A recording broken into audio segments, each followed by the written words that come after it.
In China today, the biggest challenge facing the government is not weapons or street protests. What's more dangerous for them is an entire generation of young people who are gradually losing faith in the system. In 2026, a simple file uploaded to GitHub suddenly went viral on the Chinese internet. It spread among tech workers and young professionals in just a few days. At the same time, videos discussing exhaustion, burnout, and the hardships of life in China also gained millions of views. But to understand why this had such a huge impact, we need to look back at how the lives of young people in China have changed in recent years. Before we start, please like and subscribe to this video. It means a lot to us content creators. Thank you. And now let's begin. For several decades, China's economy has grown rapidly. Many families have risen out of poverty, jobs have increased, and the middle class has grown. Because of this, the belief was formed that if you work hard and persevere, your life will surely improve. But for many young people today, they feel that the old formula no longer works. One of the biggest problems is employment. According to official Chinese data reported by Reuters and BBC, youth unemployment reached over 20% in 2023 before it was temporarily suspended. China stopped releasing those figures. When they brought back the data, they used a new computation method. For many Chinese netizens, the new statistics did not change the reality. Many graduates still find it hard to get a stable job, even with a degree. At the same time, a large part of China's real estate sector also collapsed. Many developers had problems with debt, including Evergrande and Country Garden. Because of this, the housing market was affected, and so was the confidence of the middle class. And that's a big deal in China. Because of their culture, owning a house is extremely important. For many families, it's a symbol of stability and financial success. But as property prices rise and the economy slows down, many young people are losing hope that they'll be able to achieve the lifestyle their parents had. This is where the so-called lying flat movement, or Tangping, became popular. Its message is simple. Some young people no longer want to go along with the overly competitive system. They don't want to work too much just to survive. They don't want to be drained by the overtime culture. And for some, they also don't want to get married or have children because the costs are just too high. The so-called 996 work culture in China also has a big impact on this, especially in the tech industry. This means working from 9 in the morning until 9 at night, 6 days a week. Even though Chinese courts have questioned this in recent years, many employees still say that extreme overtime is still normal. For the Chinese government, this is a serious problem, not only on a social level, but also for the economy. When fewer young people are buying houses, getting married, or spending, economic activity slows down even more.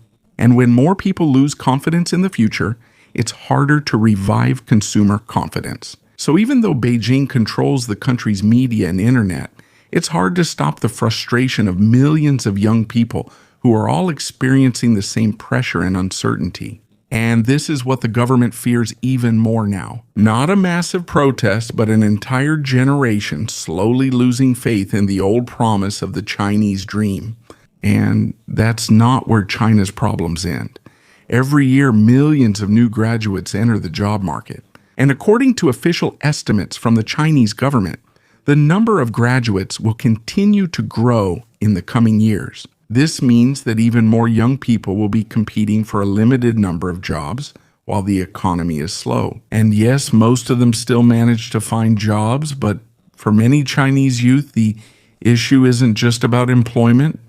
The issue is what kind of jobs are available. According to reports from Chinese media and international outlets, a large number of delivery riders and app-based drivers in China are college graduates. There are even some who have master's degrees but ended up in food delivery and gig work because it's hard to find a more stable career. And this is where the old promise of the system started to break down. For many years, Chinese students were taught that if you get a high score in the Gaokao, China's extremely difficult college entrance exam, you'll get a good job and a stable life in the city. But now, many feel that even though they've met all of society's expectations, it's still not enough. This is made even heavier by the effects of China's one-child policy. For decades, most families in China had only one child. That's why for many parents and grandparents, all their savings and expectations are focused on one person, one child, one future, one hope for the family. So when that child has a hard time finding a job, it's not just an individual problem.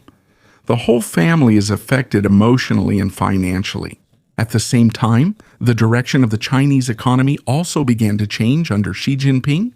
In 2021, Beijing implemented a widespread crackdown against the private tutoring industry.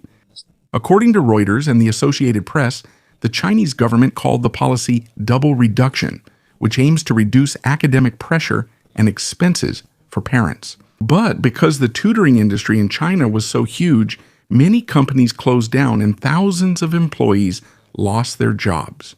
For the government, that was social reform. But for many workers and fresh graduates, the loss of career opportunities was sudden. And as the frustration of the youth grew, the most difficult period arrived, the zero-COVID lockdowns in 2022. While most of the world was starting to reopen, the COVID restrictions in China remained extremely strict. At the center of this was Shanghai, one of the richest cities in the country. In 2022, more than 20 million of its residents were placed under a strict lockdown for several weeks. There were videos of residents shouting from their apartment buildings, reports of food shortages, and lack of access to medical care. And on social media, the frustration of ordinary Chinese citizens spread. Then a tragedy further fueled the public's anger. In November 2022, a fire in Urumqi, Xinjiang, claimed the lives of 10 people, according to Chinese authorities. After this, allegations quickly spread online that the rescue response and evacuation were affected by the lockdown measures. Not all of the claims online were independently confirmed, but that incident sparked a widespread backlash against Beijing's zero-COVID policies. Afterwards, protests suddenly broke out in different cities, something that is very rare in China. And for many young people, that's when the mood of an entire generation truly changed. From simply lying flat, this outlook became darker, as if saying that if we can't rise within this system anyway, why should we keep going along with it? In late 2022, something happened that hadn't been seen in China for a long time. Thousands of people went out into the streets in Shanghai, Beijing, Wuhan, Chengdu, and other cities to protest against the government's strict zero-COVID lockdowns. According to Reuters, Associated Press, and BBC, these are some of the largest public protests in China in many years. For the Chinese Communist Party, this is extremely sensitive, because in China, large-scale protests are very rare, especially those that directly question the national leadership. In some videos that circulated online at the time, there were demonstrators shouting against the lockdown policies. And there were also some instances where people criticized the CCP itself and Xi Jinping. This is where the symbol of the so-called white paper protest began to appear. Because many forms of public dissent are prohibited in China, protesters held up blank white papers. Nothing was written on them, but the message was clear. It's as if they're saying that even if speaking out is forbidden, everyone knows what they want to say.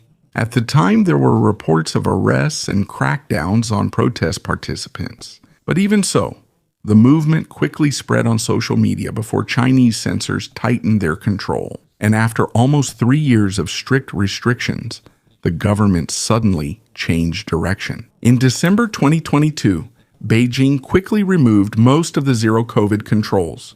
For many observers, this was a clear sign that the Chinese leadership felt the overwhelming public frustration. But even after the lockdowns ended, the exhaustion of many young people did not disappear. Instead, it became even more visible online. In 2023, the term full-time children became popular on Chinese social media. This is not an official category, but just an internet term for young adults who return to their parents' home because of the tough economy and job market. Some of them are graduates from top universities in China. Instead of working in the corporate world, they chose to stay at home for now while helping their family or looking for a different direction in life. Some of them turn their daily lives into online content. simple routines, taking care of grandparents, or helping at home while they don't have a stable career. Not all stories online are fully verified, but it's clear that this has become a major social phenomenon on the Chinese internet. By 2024 and 2025, another term has gone viral in China's Gen Z communities: the rat people. This is slang for young people who are extremely disconnected from the normal routines of society. They wake up late, hardly go out, have no motivation to work, and avoid the pressures of society. On Chinese social media, posts about this started trending before some of the hashtags were removed or restricted by censors. But like other online trends in China, it quickly comes back using different spellings or new variations of the name. For many analysts, this is not just simple internet humor. It's a reflection of deeper anxiety about the economy and the country's future. As more young people lose motivation, consumer spending and economic confidence also weaken. And as the economy weakens, it becomes even harder for new graduates to find opportunities. It's a cycle that just keeps repeating. In late 2024, the discussion heated up even more after the comments of Chinese economist Gao Shanwen went viral at an investor conference. According to reports from international media, he said that China's real economic growth might be lower than the official numbers released by the government. It's important to say that not all claims about the real unemployment figures in China can be independently verified. But what became controversial is that it's extremely rare for a Chinese economist to speak that directly about the country's economic concerns. And for many Chinese youth, the feeling grew even stronger that there's a huge disconnect between the government's official optimism and the reality they experience every day. A well-known Chinese economist, Gao Shanwen, made a strong statement about the situation of the youth in China after the pandemic. According to him, there is a widening gap between the older generation, whose lives are still more stable, and the younger generation, who are struggling more with jobs, opportunities, and direction in life. One of his statements that quickly spread online was his description of the youth as if the lights have been turned off and they're just eating noodles, a Chinese expression referring to someone who has given up under the pressures of life. According to reports from international media, his speech was also quickly removed online after it went viral, along with some posts and accounts related to it. For observers, this shows the sensitive limitations on public discussion about the economy in China. At the same time, discussions in the tech industry about AI and jobs are deepening. In 2026, a GitHub tool created by an AI product manager in Beijing went viral. According to MIT Technology Review, this was a response to the growing use of AI monitoring systems in companies. This is the main issue. Many workers are afraid that the data from their work is being used to build AI that could replace them. Because of this, the tool was designed to disrupt the data collected by AI systems so that it won't be reliable.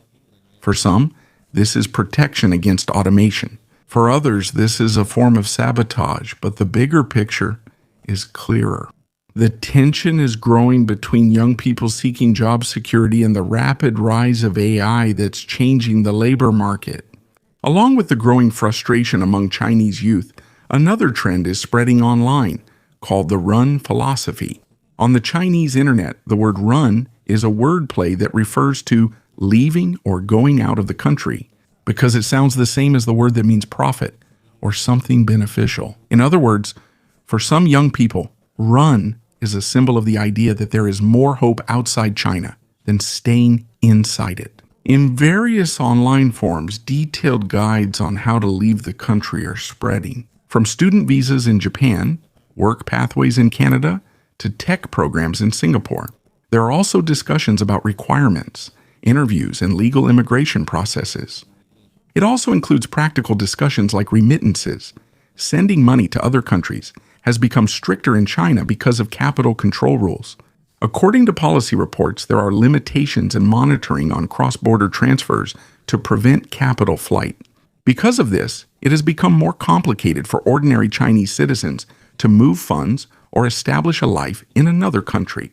According to observers, this kind of discussion reflects deep uncertainty within the country, not just about jobs, but also about the long-term future. Policy reports and discussions often mention Canada, Japan, and Singapore as the main destinations for skilled workers, while some are also considering other emerging options like parts of Europe. According to analysts, this is not just a simple migration trend, but an indication of a broader brain drain concern. According to Beijing's official stance, this kind of run mindset is considered a negative or unpatriotic narrative. But for many young people, this is not about politics, but about seeking a more stable life and opportunities outside the current system.